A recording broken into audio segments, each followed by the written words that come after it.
Bonjour les amis, bienvenue dans la vidéo de présentation de l'oracle de Marseille. Je suis très contente voilà, de l'avoir reçu, il est arrivé, je l'avais commandé il y a très peu de temps et il est arrivé vraiment dans des délais super rapides. Donc soyez tous les bienvenus, installez-vous, ce jeu est vraiment génial. Je vous invite à le découvrir avec moi. Alors je vous cache pas que je l'ai déjà ouvert, hein. Bien sûr j'ai pas pu attendre, vous voyez bien qu'il n'y a plus de carton, il n'y a plus d'emballage, j'ai déjà séparer le jeu parce qu'il y a une petite astuce dans ce jeu que je vais vous faire découvrir après. Et je vous ai mis mon tarot de Marseille, Camouin Jodorowsky à côté, pour que vous puissiez voir que globalement c'est plus ou moins la même taille. Voilà, vraiment à très peu de choses près, on est quasi, c'est la même taille. Honnêtement, un jeu très facile à prendre en main et inspiré, bien sûr, des illustrations classiques du Marseille. Donc moi j'adore, franchement le tarot, pour celles et ceux qui me connaissent, tarot de Marseille, c'est mon premier amour, c'est par là que j'ai commencé, ça me paraissait très hermétique au départ, et puis finalement tout compte fait, c'est pas le cas, c'est une question évidemment d'affinité, hein. Et sur ma chaîne j'utilise très peu le Marseille parce que je sais que beaucoup de gens préfèrent voir les illustrations du tarot Rider-Waite, mais je l'utilise dans des guidances comme par exemple le travail de l'ombre, ou dans d'autres guidances que vous pouvez d'ailleurs trouver dans les playlists que j'ai sur ma chaîne. Bref, trêve de papoterie, je vais quand même vous montrer tout ça parce que c'est vraiment un très bel oracle qui s'articule de la même manière que le tarot en 78 ou 78 cartes selon votre origine. Moi je suis belge donc je vais vous dire 78 cartes, et donc il y a parfois des références qui sont complètement communes aux deux jeux, d'accord. On retrouve l'étoile, on retrouve le soleil, on retrouve la lune dans le jeu comme dans le tarot, mais c'est pas forcément la même numérologie. Et en ça, si jamais vous souhaitez acquérir ce jeu, d'ailleurs je vous mettrai toutes les références sous la vidéo, n'hésitez pas à aller dérouler le menu. C'est un jeu créé par Lucie et Raphaël en auto-édition, donc je vais vous donner le site internet sur lequel vous pouvez aller voir aussi les cartes. Aussi, voilà, vous allez les voir maintenant, je vais vous les montrer, mais si vous souhaitez vous faire une idée autre, bien sûr vous pouvez aller sur leur site. Que dire de plus par rapport à ça avant qu'on commence? Ce jeu arrive dans une boîte, voilà, comme vous le voyez là, en carton, en dur, très bien, très joli, légèrement étoilé, voilà, bleu nuit, avec déjà les références du tarot, hein, comme on les connaît, dans laquelle bien sûr il y avait le jeu, et aussi cette petite carte de présentation, ainsi que le livret, dans lequel vous retrouvez des illustrations en couleur, ça c'est vraiment fabuleux, avec voilà, les interprétations succinctes, mais aussi, donc c'est un livret qui se déplie, je vais vous montrer, voilà, qui se déplie comme ça, et ça c'est génial. Alors personnellement j'adore ça. Pourquoi? Parce que par exemple si vous apprenez à l'utiliser, que vous avez envie d'approfondir, vous avez comme un mémo. Alors je peux pas vous le montrer parce que le cadre s'arrête, mais voilà, si, comme ça vous voyez, vous avez tout sur une page, c'est vraiment facile à utiliser. Bien sûr il y a au verso identique, et vous avez des idées de tirages qui sont proposés, comme par exemple le tirage simple, la carte du jour, ou la carte de votre défi, de l'humeur, de ce que vous voulez, ou le tirage oui-non qui est proposé. C'est pour ça que j'ai mis les 3 cartes qui concernent ce tirage à part, parce que je vais vous montrer en quoi c'est vraiment intéressant. Je pratique le oui-non avec le tarot, il y a différentes manières de le faire, voilà, vous connaissez la mienne, en général je fais un 3 tas en 13 cartes, mais je le fais aussi d'autres manières parce qu'on a toujours des cartes positives et négatives dans le tarot, comme dans l'oracle d'ailleurs, mais ces 3 cartes là sont vraiment propices au tirage oui-non, et puis il y a d'autres choses dont je vous parlerai après. Alors quoi d'autre? Donc le livret je vous l'ai montré, voilà. On va maintenant passer aux cartes que je vais faire défiler, simplement je ne vais pas vous donner trop de détails ni d'interprétation ni quoi que ce soit, je vais vous les montrer, comme ça vous faites une idée, et je vous laisserai bien sûr découvrir plus en profondeur si vous souhaitez acquérir ce jeu, ou à travers les guidances que je ferai. L'esprit, l'animal, la paysanne, la reine, Vous retrouvez toute la symbolique hein, du tarot, vous voyez bien avec la coupe, les étoiles, et même le graphisme, c'est tout à fait inspiré. Marseille, c'est génial. La bohème, le roi, les liens. Alors j'essaye de pas trop passer avec ma main au-dessus pour que vous puissiez bien voir. Les amoureux. Le troubadour. Alors comme celles et ceux qui vont acheter cet oracle, évidemment, probablement sont aficionados du tarot de Marseille. Vous allez voir évidemment qu'il y a des différences au niveau de la numérologie. Et c'est pas un hasard. Et je vous invite vraiment, si vous utilisez cet oracle, à vous pencher de plus près sur le numéro ou le chiffre ou le nombre qui sera indiqué au-dessus de la carte, parce que ça vient dire quelque chose de différent. Et vous allez le voir que l'ermite, par exemple, qui se trouve aussi dans ce jeu, n'a pas le même chiffre.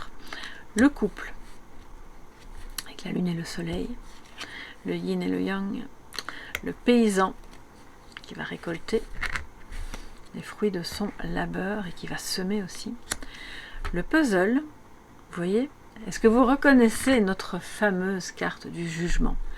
Ici, c'est pas le 20, mais c'est le 10. Et c'est le puzzle, il manque une pièce. L'enfant, l'engrenage, la peur, la victime,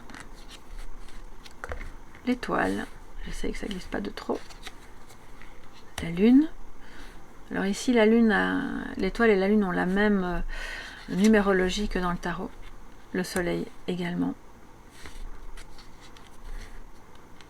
Le code couleur est vraiment très très bien, je trouve, et très, très éloquent. Manipulation, je ne sais pas si vous pouvez voir les différentes couleurs vraiment dans le détail. On a du mauve, on a du bleu, évidemment qui ont chacune leur symbolique au niveau spirituel, au niveau émotionnel aussi. Les croyances, le pourquoi. L'essentiel, alors je dis le pourquoi, c'était juste pourquoi, l'essentiel qui nous rappelle la carte du monde, et elle a un pendule avec l'air, l'eau, le feu et la terre, l'enchanteuse, la revanche, le puits, les mystères, l'imprimeur, le fardeau, le royaume, la tisseuse, le théâtre. Alors je vais faire deux piles parce que j'ai l'impression que ça va glisser de l'autre côté. Le papier est vraiment fabuleux parce que vous voyez c'est suffisant, c'est pas trop rigide, c'est pas trop souple, c'est juste ce qu'il faut, c'est légèrement glacé mais pas vraiment, c'est vraiment comme un tarot, donc très facile à utiliser, à prendre en main. Et je pense que ça s'abîmera moins vite. Alors j'ai oublié de vous dire, bon, je suis peut-être un peu désordonnée dans ma présentation, pardonnez-moi. La tranche est dorée, je sais pas, j'espère que vous le voyez bien. Très jolie. L'orateur, l'ivrogne, le fou, qui a aussi une autre, bien sûr, une autre numérologie, et une autre symbolique, hein. Ça je ne vais pas vous en dire plus. Le labyrinthe, l'artiste, la roue de fortune. Alors dans la carte de l'artiste, je peux quand même pas m'empêcher de faire une toute petite observation. Vous voyez le polichinelle qui est prêt à sortir du tableau. C'est comme si elle sublimait ses pulsions en peignant quelque chose qui est en fait une partie d'elle-même. Enfin bref, voilà, ça c'était pas spécialement nécessaire que je vous le dise, mais ça me vient donc je vous le dis. Alors, le message, le chariot, qui a aussi un autre nombre, les marchands, le choix, vous voyez, il manque des personnages, mais c'est voulu, vraiment, il y a un choix à faire et on le fait seul, en son âme et conscience. Le voyageur, le cavalier, qui écrase quelque chose sur son passage, l'instant présent, le changement avec la fiole, on dirait une fiole d'alchimiste, et le pan à l'intérieur qui va déployer Vraiment, c'est symbolique de transformation. La tour, qui a aussi un autre numéro, hein, puisque là, le L, si je ne me trompe pas, c'est 50. La tempête, là, le rêve, l'archer, pardon, avec un cœur au bout de sa flèche. Et l'ermite, notre bon vieil ermite qui lui, pourtant, c'est à moitié entre le mât et l'ermite. Vous voyez, il a un animal qui essaye soit de le pousser ou de le retenir, qui sait, il va descendre dans les profondeurs de sa conscience. La curiosité, le bain, le pendu, le prisonnier. Le prisonnier me fait un petit peu penser à l'ermite en négatif. Voilà, il n'a pas encore bien pris conscience du chemin qu'il devait suivre. Il se sent insécurisé, pas très bien guidé. Il est enfermé dans sa tête plutôt que d'être libéré par sa conscience. Voilà. C'est de nouveau, c'est l'interprétation. Je ne dis pas que c'est la vraie signification de cette carte. Hein. Le contorsionniste qui sort ou qui entre dans la tour parce qu'elle peut s'adapter.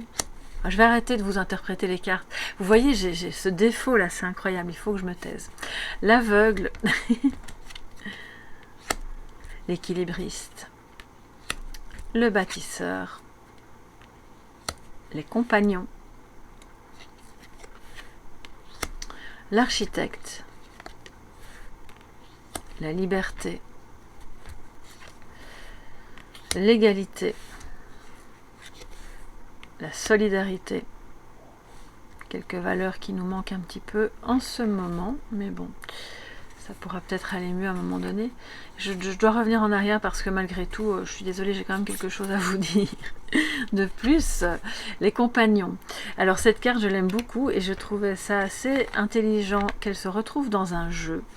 Parce qu'au final, et je viens juste après l'architecte, qu'on pourrait voir comme étant un architecte ou comme étant Dieu, selon vos croyances, ou si vous êtes athée ou agnostique, ou peu importe, vous interpréterez ça différemment. Mais les compagnons me parlent du compagnonnage, bien entendu, comme les bâtisseurs d'antan, qui apprenaient leur métier sur les routes de France, mais aussi, ça me parle des sociétés secrètes.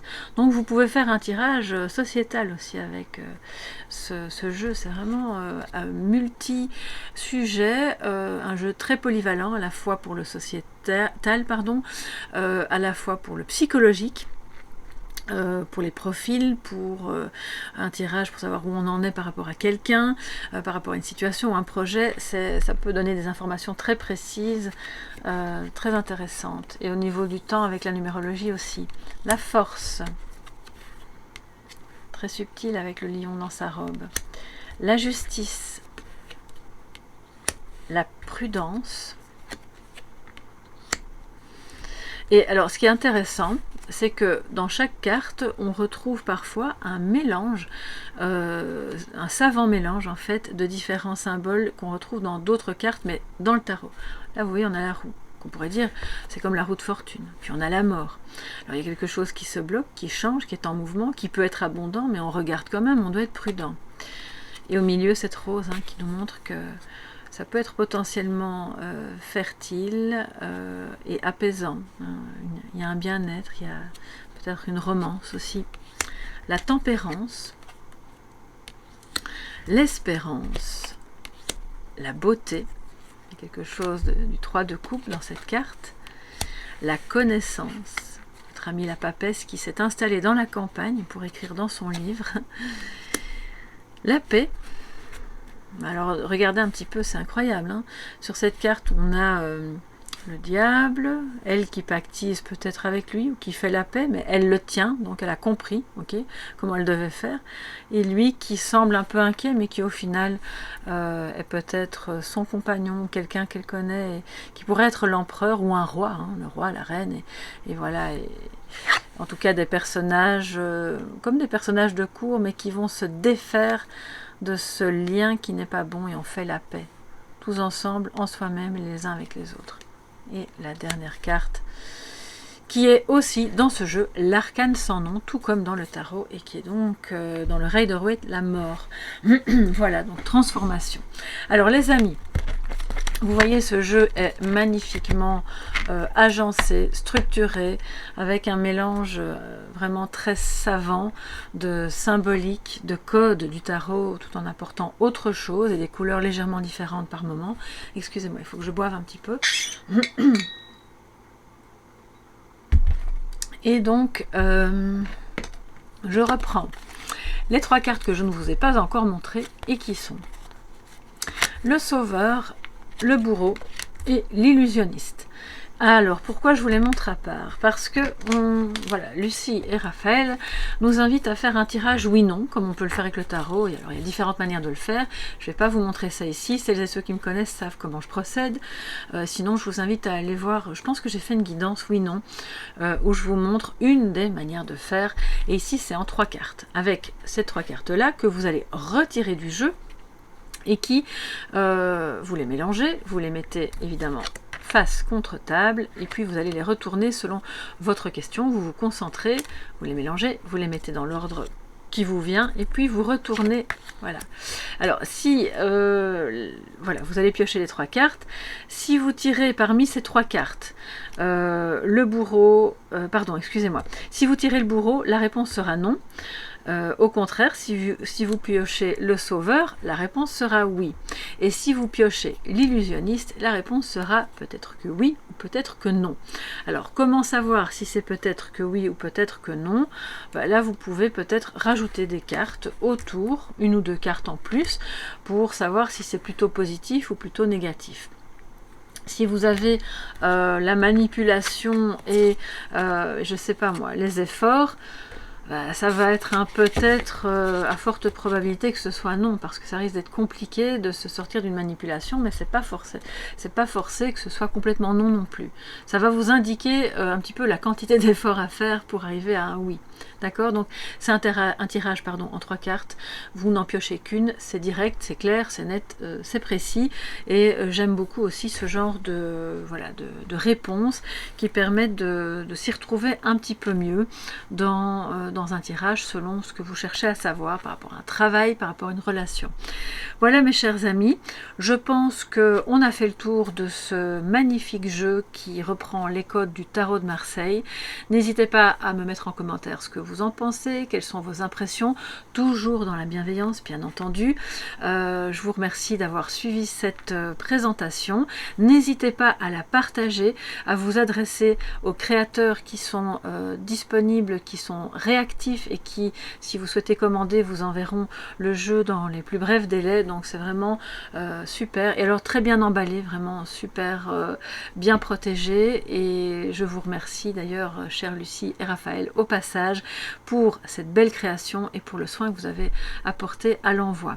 Voilà mes chers amis, je vous laisse ici. N'hésitez pas à aller découvrir d'autres présentations si le cœur vous en dit. Et on se retrouve bientôt pour l'utilisation de ce jeu dans mes guidances. À bientôt, bye bye.